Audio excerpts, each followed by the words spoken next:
Good day, YouTube. This is Jay Money with Falling Forward Financial. Just an update here on Pfizer. I got an alert on my phone. They pay a dividend of 41 cents per share.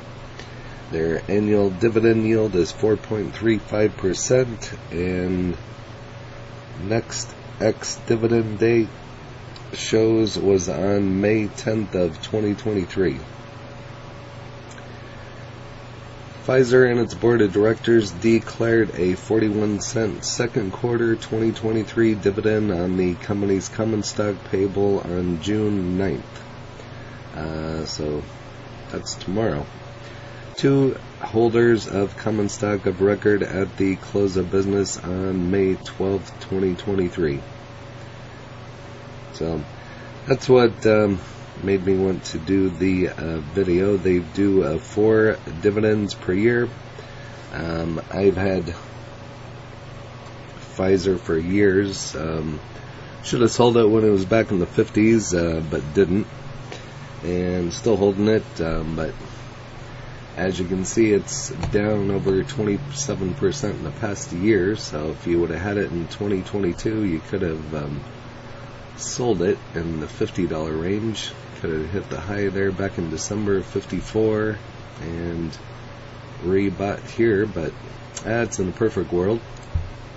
I just don't pay attention to Pfizer and just kind of let it set and do its thing.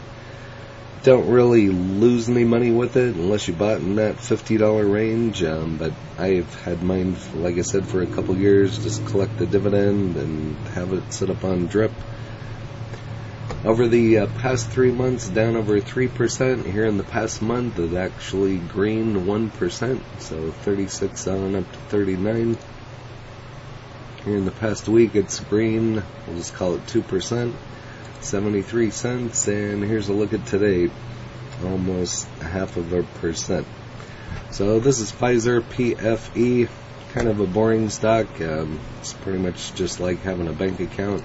So like I said, it does go down, but you don't lose that much unless you bought in the $50 range, which would have been a big mistake. But they're a research-based global biopharmaceutical company, engages in the discovery, development, manufacture, marketing, sales, and distribution of biopharmaceutical products worldwide. Founded in 1849, so this has been around forever. $220 billion market cap, high today of $39.14 and a low of $38.73. Pretty decent dividend, 4.17%. Like I said, it is 41 cents per share.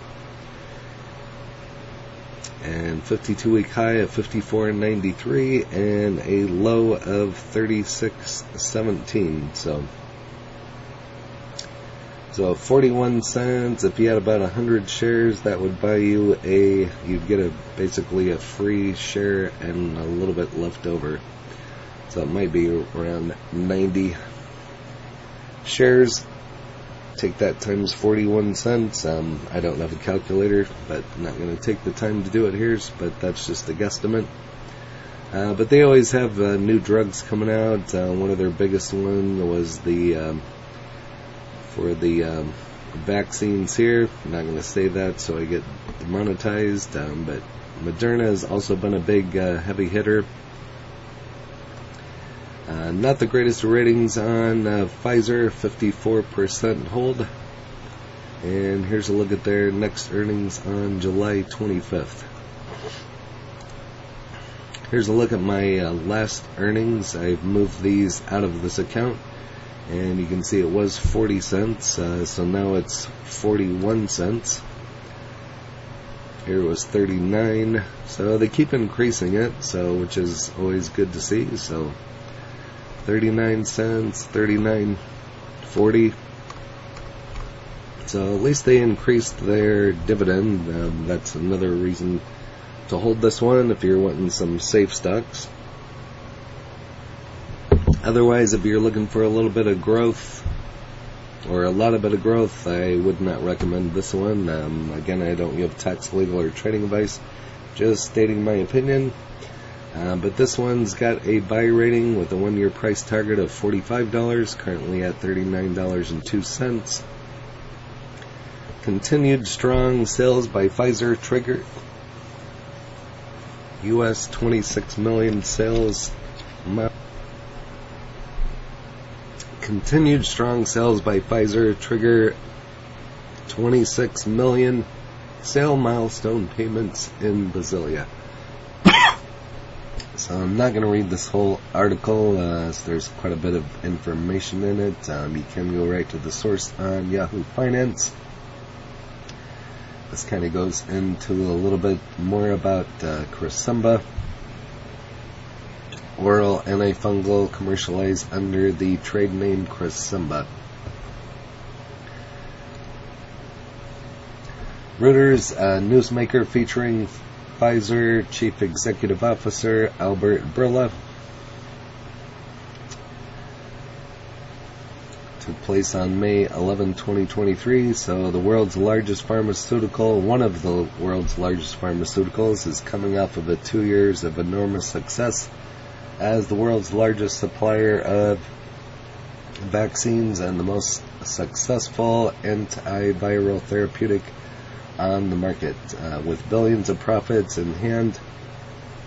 Bourla, a 30-year Pfizer veteran and CEO since 2019, has scoped out new territory in the cancer sector with $43 billion acquisition of Seagen. So we'll see what that does to the stock price. I don't see how you could go wrong with having cancer drugs. Long-standing bulk limit order for Pfizer finally triggered at $39.50. Should I be celebrating or mourning? It's actually below that. That was a month ago. Seems undervalued. I think this one will go back up to the $50 mark. I mean, a lot of stocks are down across the board besides tech, so it'll go back up. So just have to wait and see. But over here on StockTwits, currently at $39.06. A double top in the mid 50s still make the chart look sketchy, grinding higher and pushing through the 50-day moving average and already above the 20-day moving average. More bullish technicals on top of solid fundamentals. Just need a week close to $39.01.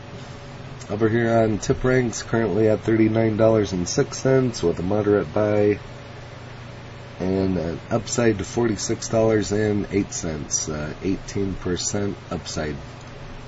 But that's all that I have on Pfizer. Basically, wanted to point out the dividend that will be paid on the 9th. If you had bought before May 10th, and we're on record at the close of business on May 12th, you'll be entitled to that dividend on June 9th, which is 41 cents per share. So if you have about 90 shares, you should be getting basically a share for free. So as you can see, that would add up through the years. So, but that's it on Pfizer. Again, I don't give tax, legal, or trading advice, just stating my opinion. If you haven't smashed that like button yet, go ahead and hit that for me, as well as subscribing and hit the bell so you're notified of when the next videos drop. Again, this is J Money following Ford Financial. Happy trading, happy investing, stay green. Cheers.